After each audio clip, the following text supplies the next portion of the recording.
Wishing वेल, इच्छा पूर्ण करणारी विहीर. ऐकलंय का कधी? बाई, या दुनियेत काहीच फुकट मिळत नाही.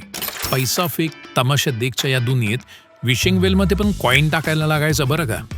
पण का? खरंच इच्छा पूर्ण व्हायची का त्याने? FYI, विशिंग वेल सारखं पण मग नदीत पण नाणी टाकायची बरं का लोक. पैसा वैसा काही जास्त झाला नव्हता आपल्या पूर्वजांकडे का ते मी सांगतो. प्राचीन काळी बहुतेक कॉईन्स ना तांब्याचे म्हणजे कॉपरचे बनलेले होते. तांबे हा आपल्या शरीरासाठी खूप उपयुक्त आणि महत्त्वाचा मिनरल आहे. आता हल्ली जे लोक कॉपरच्या बाटल्या घेऊन ऑफिसला जातात ना, त्यांना माहिती आहे बरं का ते. तर आपले पूर्वज पण भारी हुशार.